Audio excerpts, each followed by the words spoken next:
아브라함과 사라의 믿음이라는 제목으로 잠시 말씀을 나누겠습니다. 우리가 잘 아는 말씀이고 또 이 말씀은 창세기 12장에서부터 시작해서 22장까지 이렇게 쭉 있는 말씀들입니다.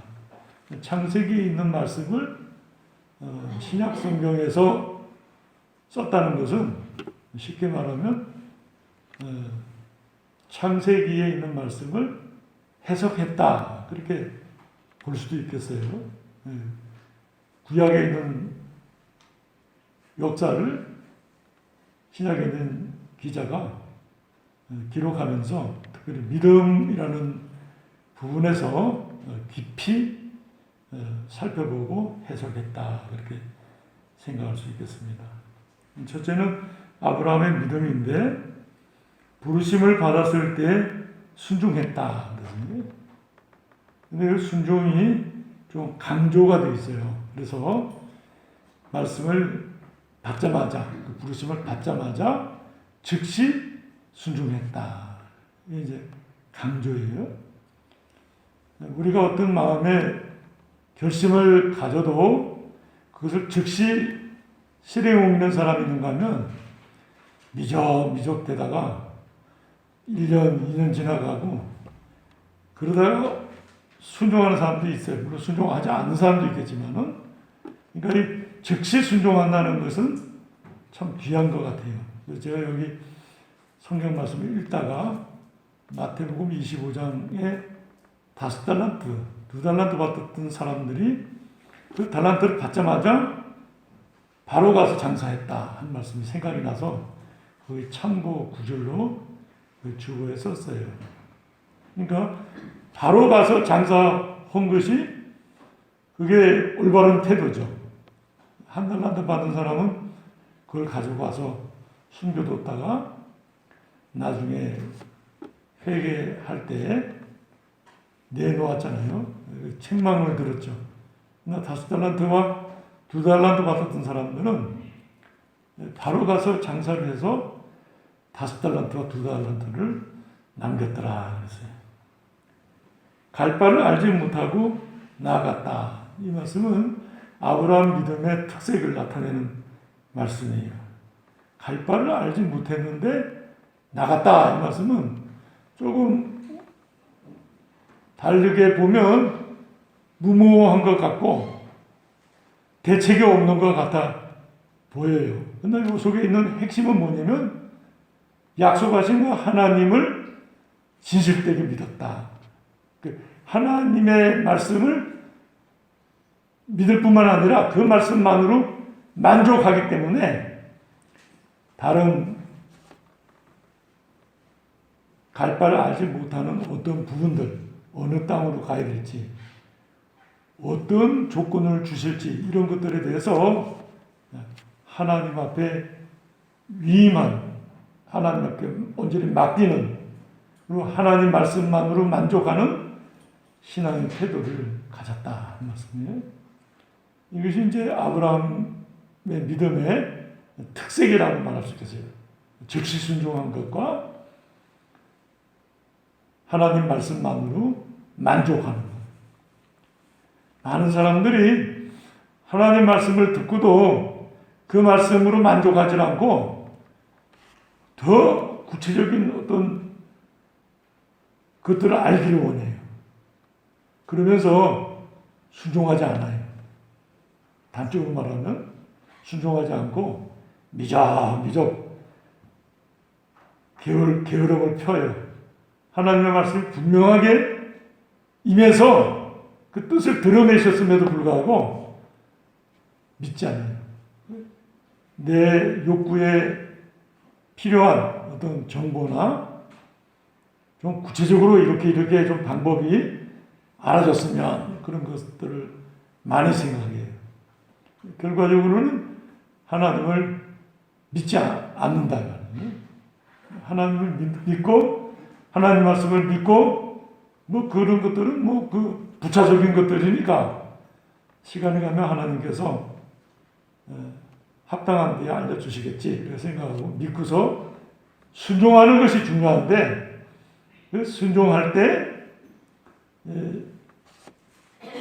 신앙 용단이라고 할 수 있겠어요. 믿음으로 탁 결심을 해서 실행해 옵니다. 이게 참 귀한 신앙이라고 생각이 돼요. 그래서 하나님 말씀을 들을 때, 예, 제가 순종하겠습니다 하고 순종한다. 마태복음 13장에 보면 밭에 감춰인 보화를 발견한 사람이 얼른 집에 와가지고 자기 소유를 다 팔아서 그 집을 샀는데, 그 밭을 샀는데 기뻐하면서 돌아왔다는 말씀이 있어요. 제가 이 말씀과 그 말씀을 연결해 볼 때 아브라함이 하나님 말씀을 듣고 너 본토 친척 아비 집을 떠나서 내가 지시할 땅으로 가라 그랬을 때 그 마음에 하나님 말씀만을 만족하게 여기고 아주 그 마음에 기뻐 순종했다. 그렇게 이 마태복음 13장 44절과 연결하면서 제가 묵상을 했어요. 근심하면서 왜 본토 친척 아비 집을 떠나라고 할까? 근심하면서 걱정하면서 순종하는 것이 아니라 하나님을 믿으면서 만족함을 느끼고 그 말씀에 그리고 기쁘게 본토 친척 아비 집을 떠나서 하나님이 지시하실 땅으로 갔다. 갈 바를 알지 못했지만 마음에 걱정이나 염려가 없었다. 하나님이 말씀하셨으니까. 굉장한 신앙이죠. 우리는 이런 신앙을 소유해야 되겠어요. 내가 어떤 갈 바를 알고 또 어떤 방법으로 살지도 안다고 해서 그것이 내게 위안이 되는 건 아니거든요. 어떤 때는 하나님께서 모르게 하시는 것도 있으세요. 그러나 하나님이 말씀하실 때, 예, 제가 순종하겠습니다. 아브라함이 살았던 동네는 갈대우르라고 해서 문명 사회였어요. 메소포타미아 문명권에 있으면서 오늘날로 말하면 뭐 서울이나 부산이나 광주나 이런 큰 도시라고 말할 수 있겠어요. 정작 아브라함이 가서 살았던 베델이라는 동네는 산골이에요. 산이에요, 산. 들. 그러니까 도시는 편의점도 있고 사람들과 복작복작하고 서로가 지켜도 주고 보호도 해주면서 군락을 이루니까 문화가 속에 있잖아요. 그런 생활을 하는 사람이 뚝 떨어져서 본토 친척 아비 집을 떠나서 산골에 가서 산다 하고 어렵죠. 모든 필요한 것들이 다 없는 상태니까 어렵죠. 그러나 아브라함이 순종했어요. 그리고 하나님만으로 만족했기 때문에 다른 어떤 것들의 조건으로 여기지 않았던 것 같아요. 근데 이 말씀 가운데 제가 묵상해 보면서 롯은 아브라함의 조카 롯은 다르게 생각했어요. 왜 내가 갈대우르에서 살았는데 이 산골 골짜기에 와서 내가 살아야 되느냐? 물론 아브라함이 하나님의 축복을 받고 예언의 말씀을 듣고 믿음으로 왔지만 그리고 그 큰아버지를 따라서 내가 여기 왔지만 나는 큰아버지보다는 갈대우르와 같은 삶을 살고 싶다. 그런 생각을 했던 것 같아요. 그래가지고 요단 온들을 선택하면서 점점 해서 소돔 고모라의 영주권을 얻었죠. 소돔 고모라 속에 살았어요. 우리가 잘 아는 대로 그는 경건했어요. 하나님 믿는 사람이었어요. 그러나 소돔 고모라가 멸망할 때 함께 그 모든 재산과 가졌던 부를 잃어버리게 됐죠. 그는 마음에 하나님 말씀으로 만족하지 않았어요. 그는 마음에 자기가 누리던 문화, 세상, 그런 것들을 더 추구했어요. 그 마음에, 설교에 썼지만, 조급했어요. 아브라함은 하나님 말씀으로 만족했기 때문에 뭐 조급함이 없었어요. 기뻐했고 하나님과 함께 그 말씀 가운데 살았어요. 롯은 그 하나님의 약속의 말씀을 붙잡지 않았기 때문에 조급했어요. 얼른 사업을 해서 빨리 어떤 경제적 안정성을 추구하고 싶었어요. 하나님과 하나님 말씀 대신에. 그래서 소돔 고모라를 선택했어요. 그는 교문했지만 그가 살았던 소돔 고모라는 하나님 앞에 유명한 악인이었다고 성경에 썼잖아요. 그 결과가 아주 어려움을 겪게 됐던 것이에요. 신앙의 사람들은 하나님을 아는 것, 하나님 말씀하신 그 말씀을 기초해서 늘 만족감을 느껴요. 하나님만으로 만족해요. 그 안에 참된 평안과 안식을 누린다. 그렇게 말할 수 있겠어요. 우리 갓난 애기들은 엄마 아빠가 부자인지 가난한지 잘 몰라요. 물론 이제 아는 나이가 되긴 하지만 보통 잘 몰라요. 그냥 엄마가 있으면 만족한 거예요. 그것이 바로 신앙의 단순성. 우리가 하나님과 그 말씀으로 만족하는 신앙이 참 귀한 신앙이고 복된 신앙이다. 그렇게 말할 수 있겠습니다. 롯은 아브라함이 보지 못하는 것을 보며 그 시대에 부응하는 참 유행을 따르는 현실의 사람처럼 보이지만은 그가 정작 가져야 될 하나님과 하나님 말씀에 대한 온전한 신뢰가 결여되어 있었기 때문에 그의 생각과 태도가 건강하지 못했다. 그렇게 성경 말씀을 통해서 깨닫게 됩니다. 두 번째는 사라의 믿음인데, 사라는 그에게 아들이 있겠다 하는 하나님 말씀을 들었을 때 잘 믿어지지 않았어요. 왜냐하면 나이도 많고 생리가 끊어졌기 때문에 어떻게 자녀를 낳을 수가 있을까? 그게 이제 사라의 상태예요, 그것이. 근데 하나님께서는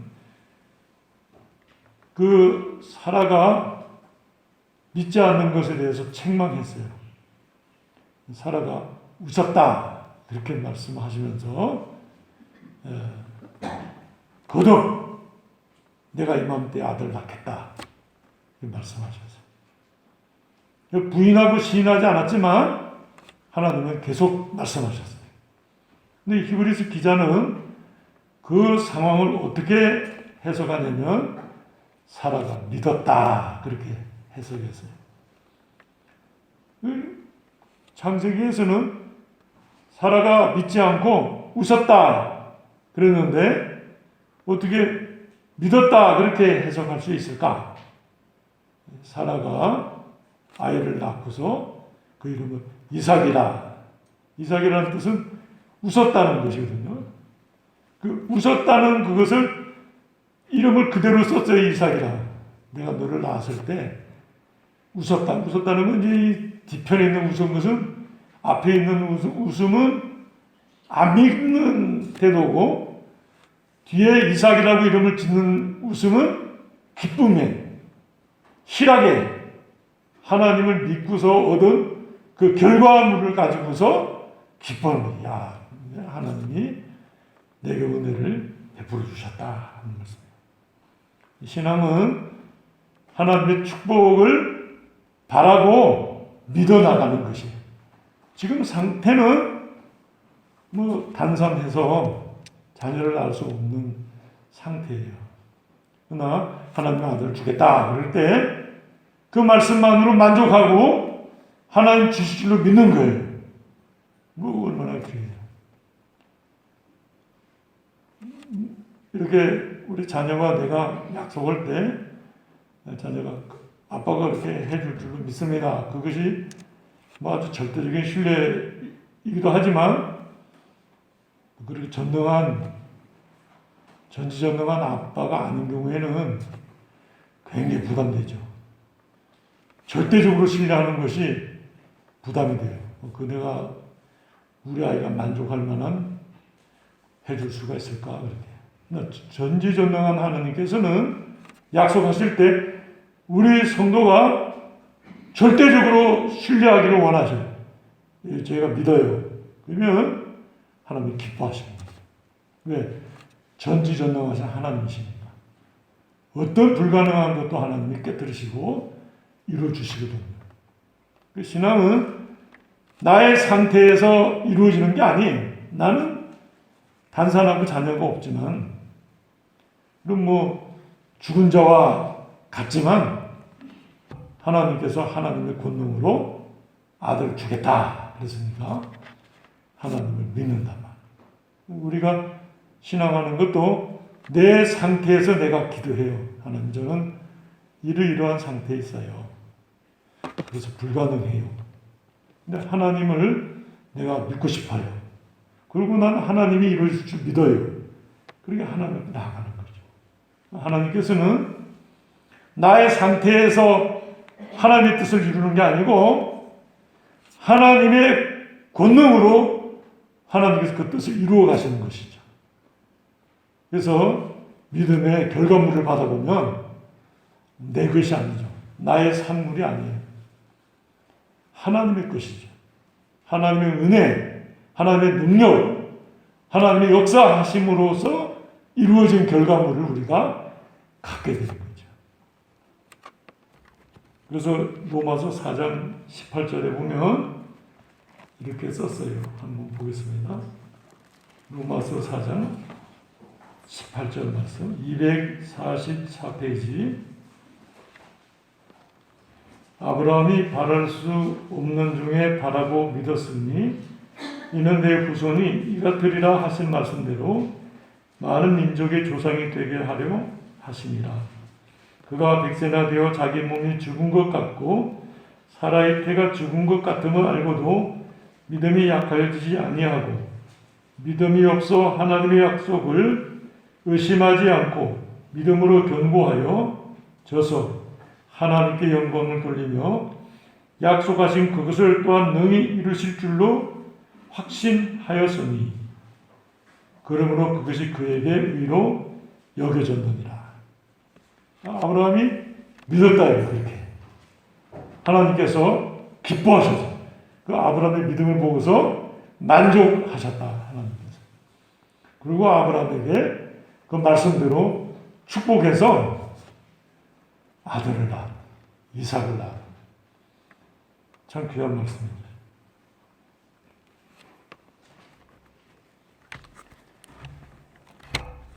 마가복음 9장 말씀을 하나 또 찾아보겠습니다. 신약성경 69페이지입니다. 마가복음 9장 23절 말씀입니다.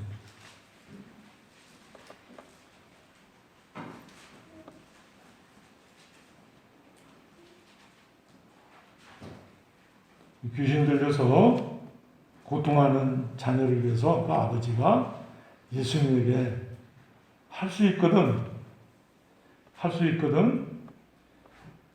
무엇을 하실 수 있거든 불쌍히 여겨주십시오. 그렇게 22절에 청원했어요.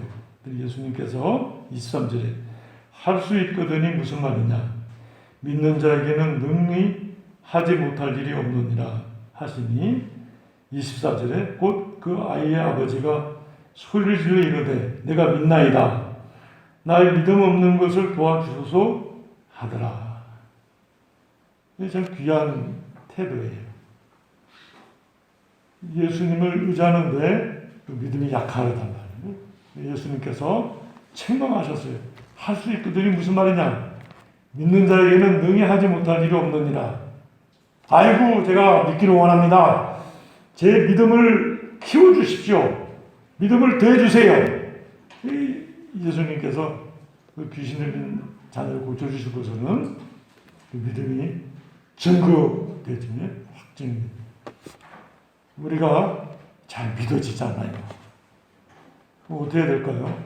그리고 안 믿어지면 죄로 그냥 끝내는 게 아니라 주여, 제가 믿음이 없습니다. 믿음을 주시옵소서. 그 믿음을 주는 방법이 뭐냐면 성경에 증거를 주죠. 증거. 기도원이 하나님이 믿긴 믿는데 하나님이 나를 들어서 어떻게 쓰실지에 대한 증거가 필요해서 하나님께 기도하죠. 하나님이 양털에만 이슬이 내리고 다른 땅에는 이슬이 내리지 않도록 해주십시오. 하나님 그렇게 막 하셨어요. 그때 믿었죠. 그렇게 내가 연약한 믿음인 것을 하나님이 아시니까 하나님께서 징조나 증표를 주시죠. 우리 히스기야 왕에게도 내 병이 낫겠다. 징조를 구하라. 히스기야가 앞으로 갈까 뒤로 갈까? 뒤로 10도 물러나기를 원하나이다. 그렇게 하나님은 하셨거든요.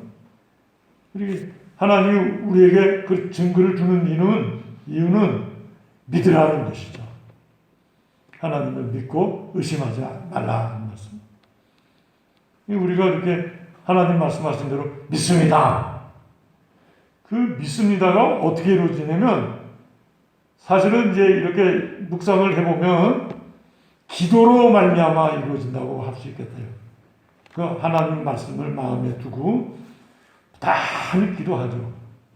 하나님께서 마음속에 분명하게 이루어주시겠다 이렇게 약속하는 믿음이 생겨요. 그러면 하나님 앞에 그 믿음 주신 걸 가지고 기도하게 되면서 그 믿음이 딱 내 것이 되는 것이죠. 하나님 앞에 쓰임받는 사람이 되는 거예요. 서울에 있는 그 화성교회 어떤 권사님이 말씀해 주셨는데 남편이 갑자기 이제 실직을 하셨어요.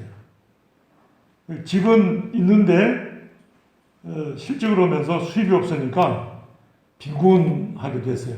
자녀 둘은 다 대학에 다니고 있었는데 그 등록금이며 생활비며 이제 어느 정도 있어야 되는데 그게 뚝 끊어지니까 어려웠어요. 이분이 기도를 하셨는데 오랫도록 기도하셨겠죠. 근데 한 번은 새벽 기도 때 기도를 하고 있는데 자기가 이렇게 요즘으로 말하면 드론같이 자기 집 위로 쑥 올라가지고 자기 집을 보니까 그 집이 길가에 이렇게 삼각형 집인데 그 주택 앞에 채밭인데 뭐가 하나 있는 거예요. 그게 뭘까 이렇게 보니까 뭐 이렇게 박스같이 이렇게 뭐 창고같이 이렇게 뭐가 하나 있는 자기 집에는 없는 것인데 그 이제 그 뭘까 하고 이제 기도 중에 생각을 해봤어요.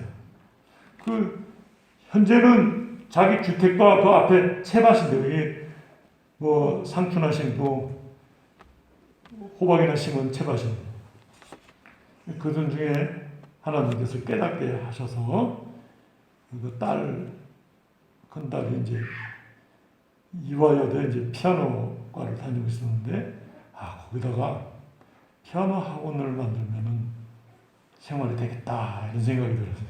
그래가지고 이제 거기다 도면을 그려가지고 구청에 갔어요. 구청에 갔더니 구청 직원이 아주머니 이런 거는 안 되는 거예요. 그러더니 빨간 매직으로 이렇게 X자를 탁 그어버리더래요. 끝난 거죠. 근데 그냥 그 권사님이 그 담당자를 붙잡고 막 졸랐어요. 막 떼를 쓰면서. 내가 하나님 앞에 기도해서 응답받은 것이라고 그랬더니 아주머니 그러면 진작 말씀을 하시지 않고 그러더니 다시 동그라미를 핵 주시더라고요.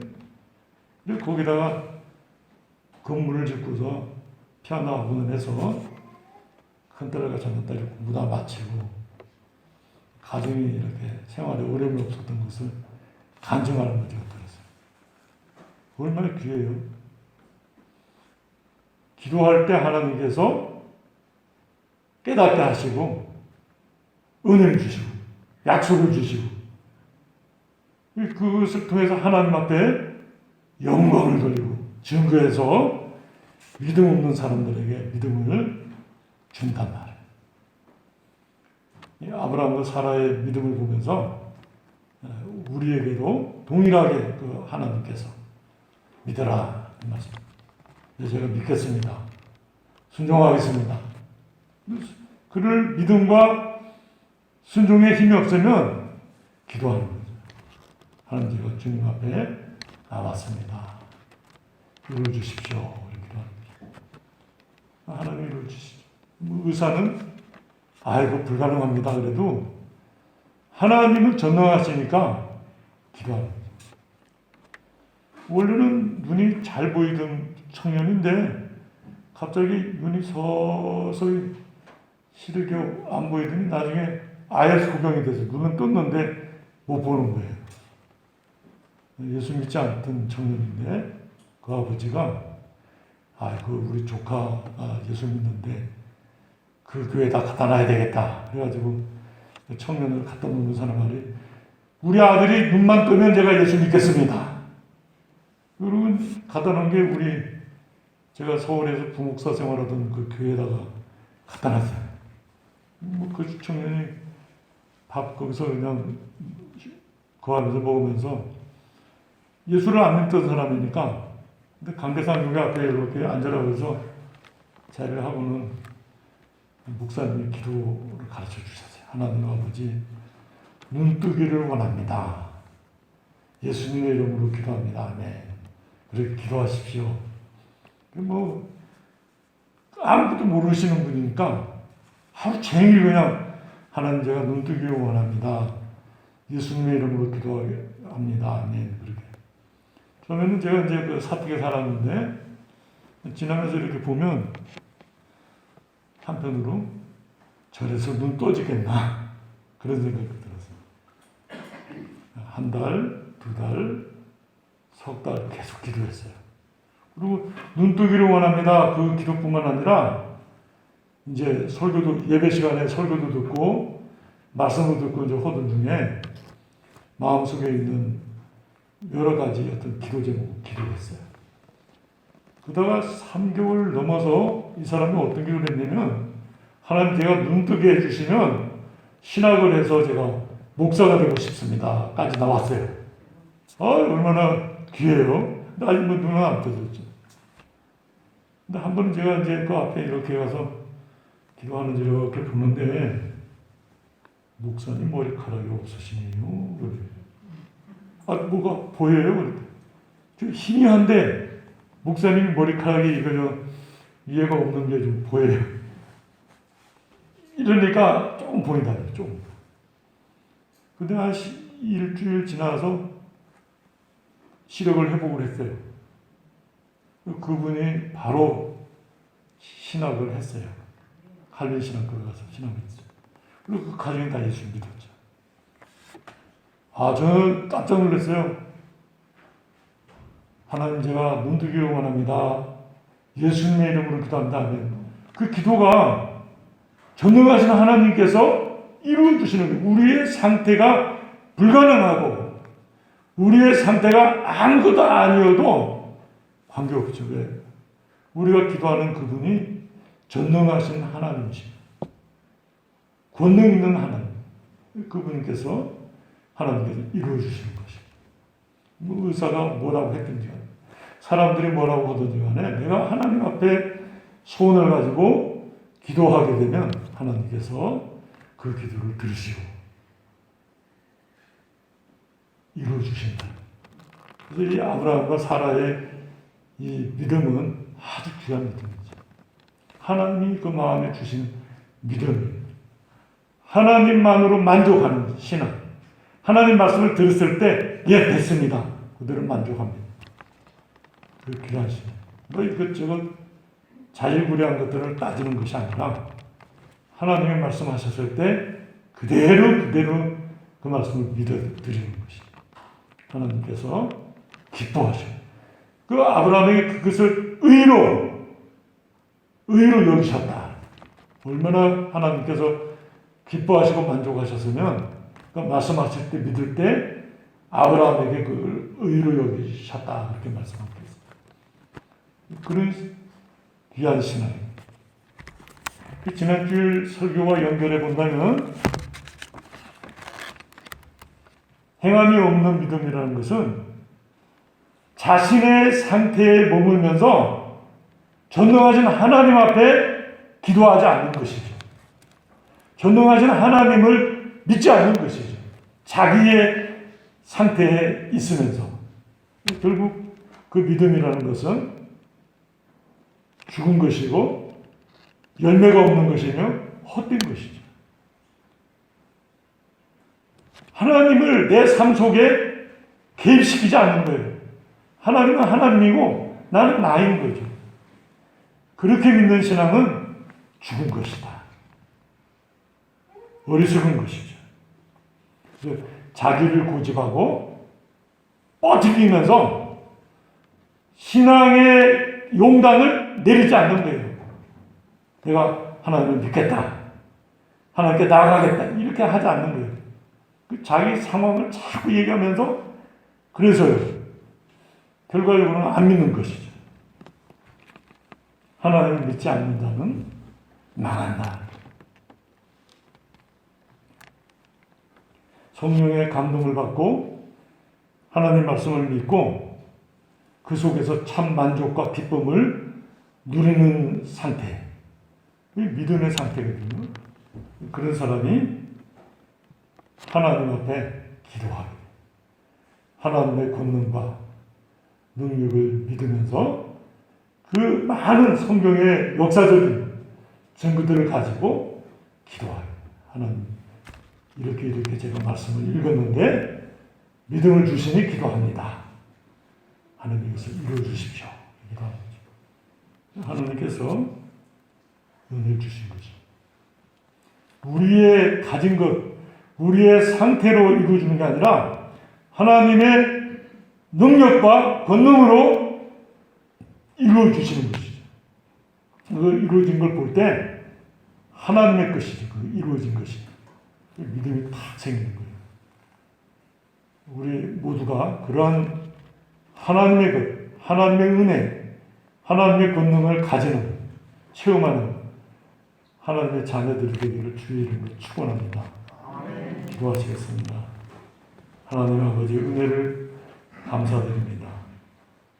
아브라함과 사라가 단상하여 자녀를 낳을 수 없는 사람들이었지만 하나님이 약속하시고 말씀하실 때 즉시 믿고 순종하여 본토 친척 아비 집을 떠날 뿐만 아니라 하나님만으로 만족하며 하나님 말씀만으로 만족하는 귀한 신앙으로 생활하면서 하나님 앞에 구원받은 사건들을 기록한 말씀을 통해서 강한 도전을 받습니다. 우리도 우리의 상태에서 포기하고 고집하고 어리석은 데 빠지는 것이 아니라 전능하신 하나님 말씀의 역사를 통하여 자신을 나타내시는 하나님 앞에 믿음으로 나아가는 자녀들 되게 하여 주시옵소서. 예수님의 이름으로 기도드리옵나이다. 아멘. 찬송가 300